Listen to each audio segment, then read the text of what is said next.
यह व्याप्तं सर्वमिदं जगत् स्थावर जंगमं तामधेनु शिरसा वंदे भूत भवस्य मातरम।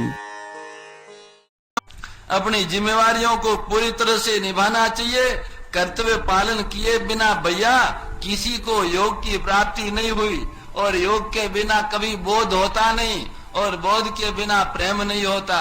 मानिए आपकी जिम्मेवारी नहीं निभाओगे तो शांति मिलेगी नहीं, और शांति मिलेगी नहीं तो बुद्धि विश्राम कहाँ से पाएगी, और बुद्धि को विश्राम नहीं मिलेगा तो विवेक कैसे जागृत होगा, और विवेक जब जागृत नहीं होगा तो जो अनंत चैतन्य जिसने सब कुछ दिया है, जो अपना है, उसके प्रति प्रीति की जागृति कैसे होगी। इसलिए भैया छोटे से छोटा और बड़े से बड़ा जो कुछ कर्तव्य हमारे ऊपर है, जो हमारी जिम्मेवारी है, उस जिम्मेवारी को ईमानदारी से और ढंग से निभाए।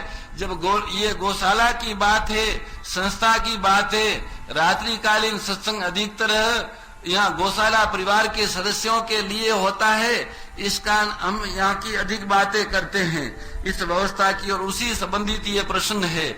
इसलिए मैं निवेदन करूंगा, प्रार्थना करूंगा हमारे सभी सखा साधकों ग्वाल बालों से तथा इस गोधाम परिसर में रहने वाले सभी सेवाओं के प्रभारी सज्जनों से तथा अन्य ग्वालों से कि भैया सभी आप ईमानदारी से काम नहीं करोगे तो क्षति आपको होगी।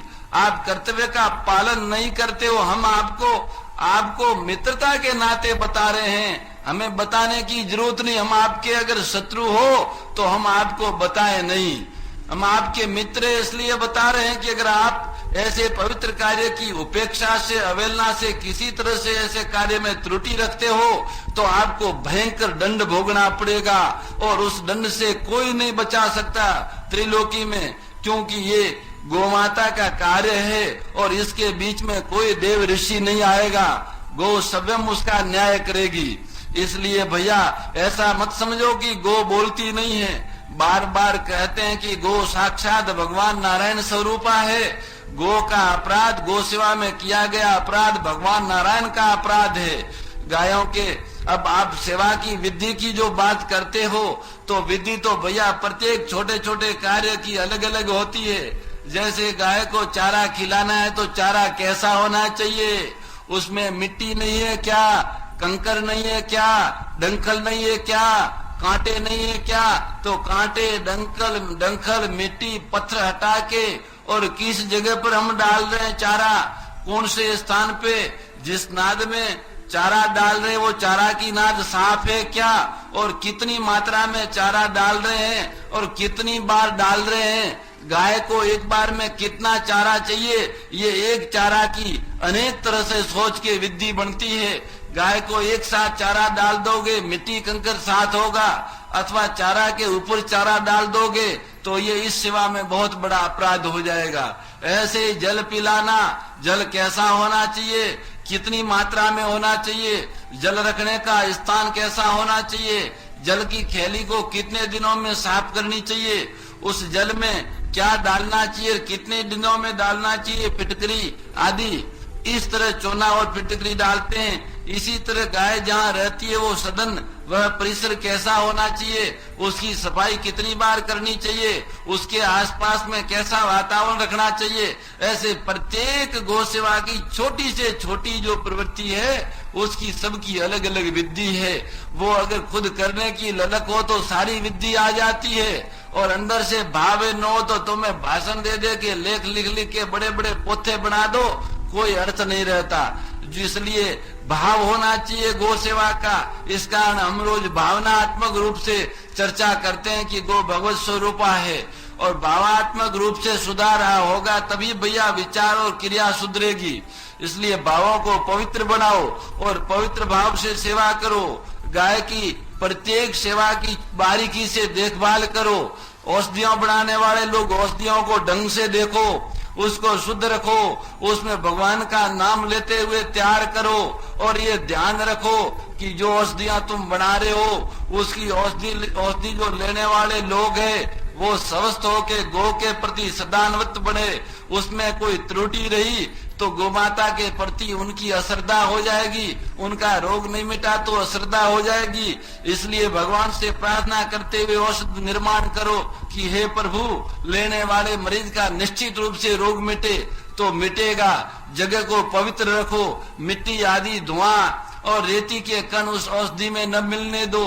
किसी तरह के वहाँ मच्छर अन्य जीव वहाँ न हो, ऐसी शुद्ध जगह रखो। इस तरह औषधालय के कर्मचारियों को और गुरुकुल के आचार्यों को भी अपने कर्तव्य का ठीक तरह से, उस गुरुकुल के प्रभारियों को भी अपने कर्तव्य पालन का ठीक तरह से पालन करना चाहिए। भैया, यहाँ पर जो गुरुकुल चल रहा है वो कामधेनु गुरुकुल है, वह सनातन धर्म की व्यवस्था के अंतर्गत चल रहा है। उसमें भैया वेद में प्रमाणित और संत जन द्वारा अनुमोदित जो पद्धति है उसके अनुसार शिक्षा देनी चाहिए। संसार में कुकर मतों की तरह चल रहे बहुत से पंथ और मजहब तथा अनेक व्यक्ति अपने आप को भगवान सिद्ध करने में लगे हुए, ऐसे लोगों के बताए हुए नुस्खों से बालकों को नहीं पढ़ाने का, उससे नुकसान होगा। इसलिए जो व्यवस्थाएं सनातन परंपरा की है उसी के अनुसार करना चाहिए, जो निर्विवाद हो, जिसमें संदेह की गुंजाइश न हो और जिसमें विकल्प रहित विश्वास हो। ऐसी प्रवृत्ति बालकों के जीवन में डालनी चाहिए। केवल सीखी सिखाई या भीड़ को देख करके बहुत सी भीड़ कर रही है तो अच्छा होगा। अरे भीड़ कहाँ होती है? बार बार कहते हैं कि भीड़ तो भेड़ों की भी होती है और संसार में अधिकतर भीड़ भेड़ों से भी गई बीती है।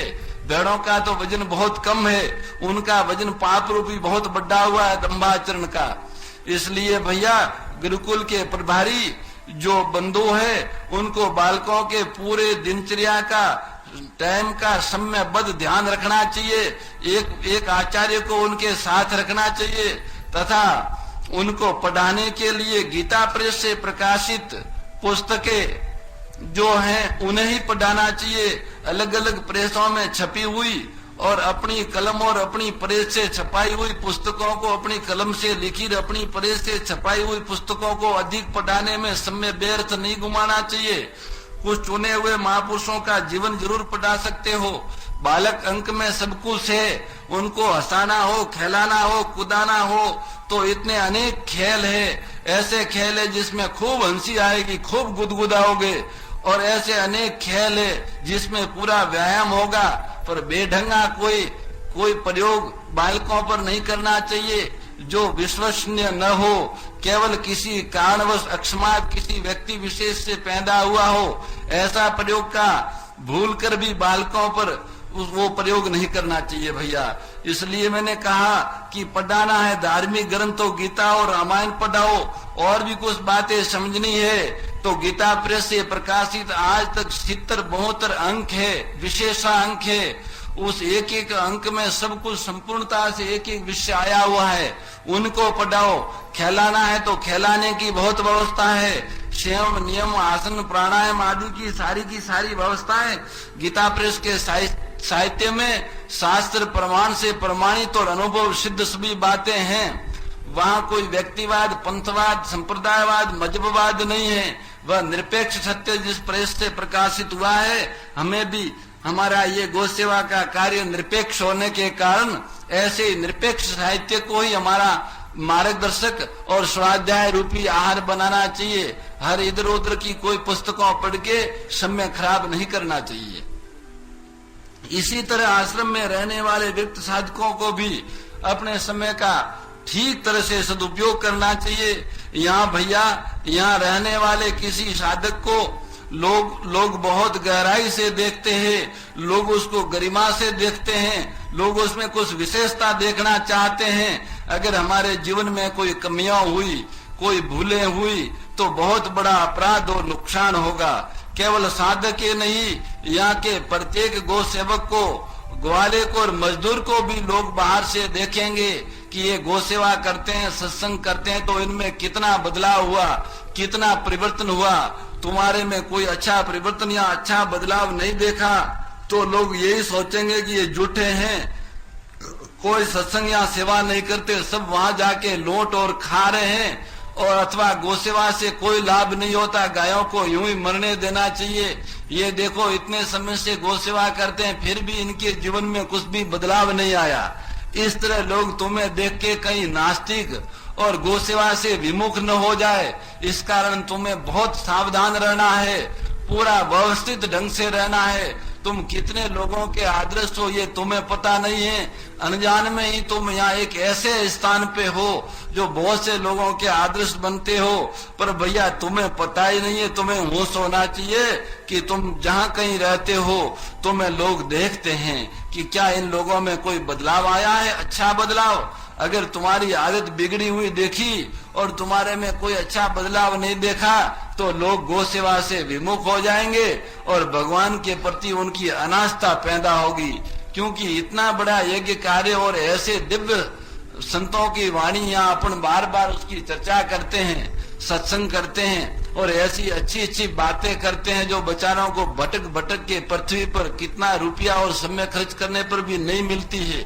ऐसी बातें और ऐसे लोगों का संग हमें यहाँ प्राप्त हो रहा है, फिर भी हमारे अंदर कोई बदलाव आया नहीं, हमारे बिगड़े हुए स्वभाव सुधरे नहीं, तो भैया लोगों में जरूर अनास्था पैदा होगी और वे गौ सेवा से विमुख होंगे।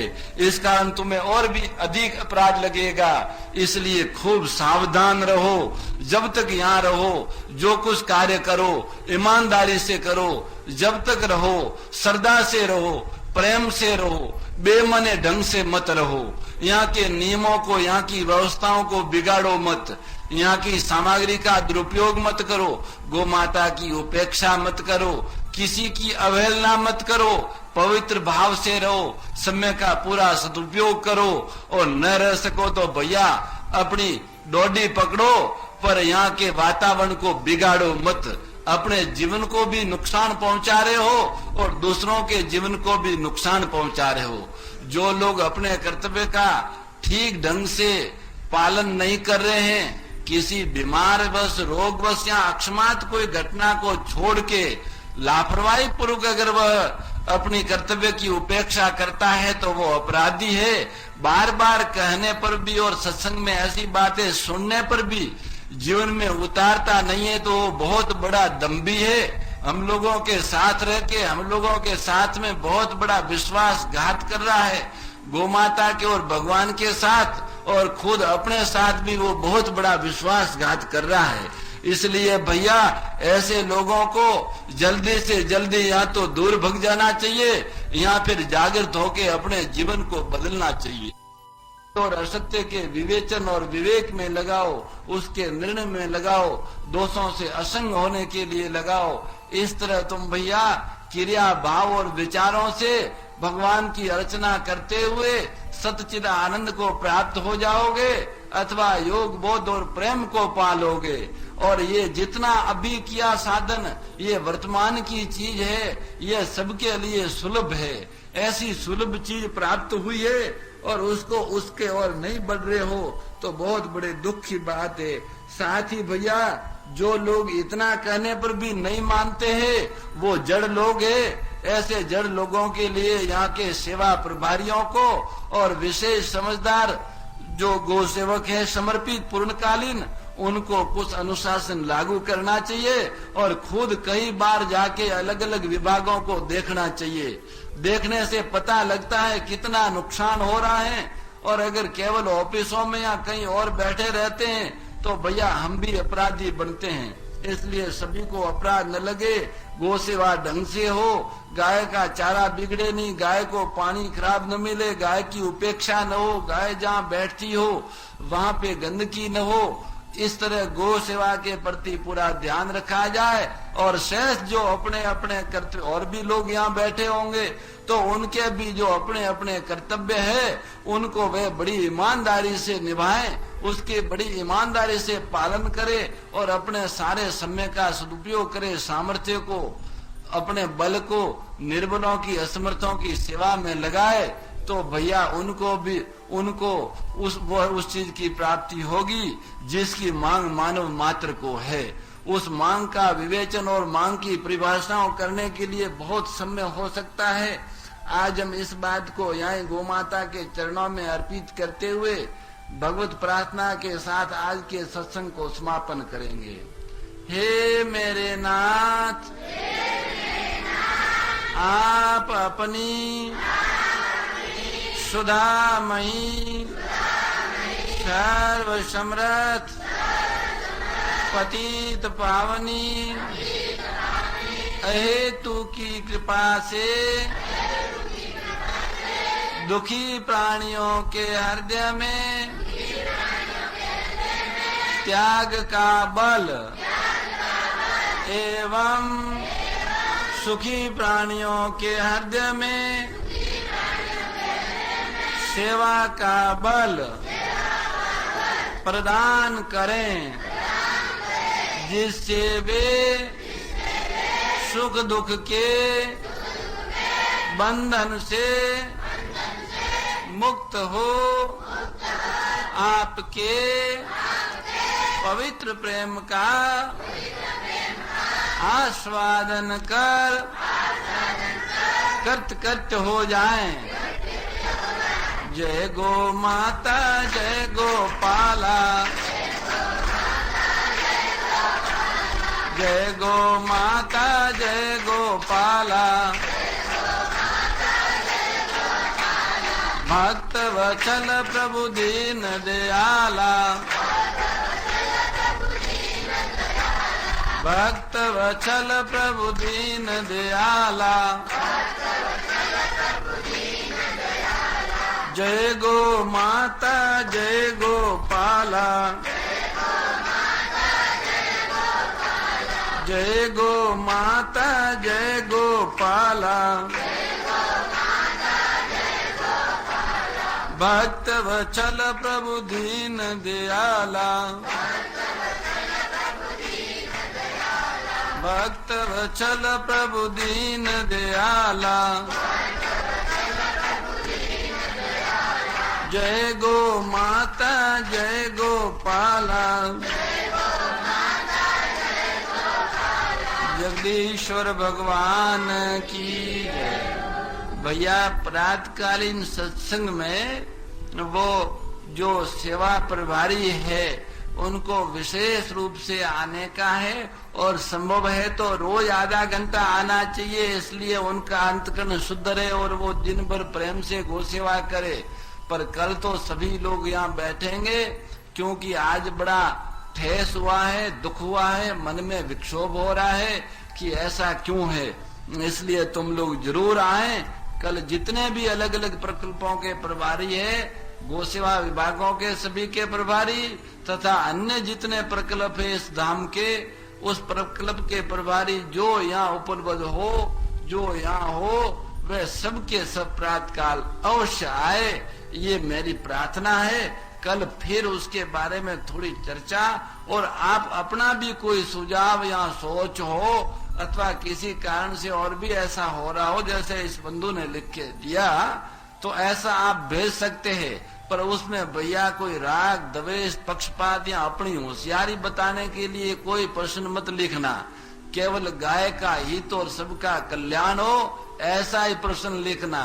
अपनी होशियारी बताने के लिए या दूसरों को नीचा देखने के लिए कोई प्रश्न कहा तो भैया हम सबके बैठे बैठे तुम्हारे लिए ठीक शब्द नहीं कहेंगे, तुम्हें बहुत बड़ा मूर्ख कहेंगे ऐसे आदमी को। क्योंकि ऐसे सत्संग के समय को और सत्संग के अवसर को ऐसे ईर्ष्या और द्वेष में अथवा अहंकार की पुष्टि में उसका दुरुपयोग करना चाहता है, ऐसा आदमी महामूर्ख है अथवा दुष्ट है। इसलिए कोई ईर्ष्या या द्वेषवश अथवा अहंकारवश कोई प्रश्न न तो करे और न इस तरह का इशारा या बात मुझे कहे। बात केवल वही कहे जिसमें गौ माता का हित हो और सबका कल्याण हो। इसलिए भैया कल सारे प्रभारी निश्चित रूप से आए और जो बातें सुनते हो उसमें से कुछ जीवन में उतारने का प्रयास सभी लोग करने की कृपा करो। आप सब भगवान का रूप हो। भील कोल किरात क्या है पता नहीं मुझे, यहाँ कोई ब्राह्मण है साधु है, पर यहाँ सब तरह के लोग हैं। इसलिए भैया ये ईश्वर की कृपा है और इससे बढ़कर समता और क्या हो सकती है कि सब तरह के लोगों को, छोटों को, बड़ों को, बुद्धिमान को और बिना बुद्धिमानों को ऐसी बातों एक स्थान पर बैठ के, एक साथ बैठ के सुनने को मिलती है, चर्चा करने को मिलती है, तो इससे बढ़ के और समता और समानता क्या होगी। ऐसे समता और समानता के पवित्र स्थान पे रह के भी अपने जीवन को कृतार्थ नहीं करोगे तो भैया पश्चाताप होगा। इसमें जो लाभ लिया जा सके। मोर मुकुट बंशी वाले की जय, गौ माता की जय।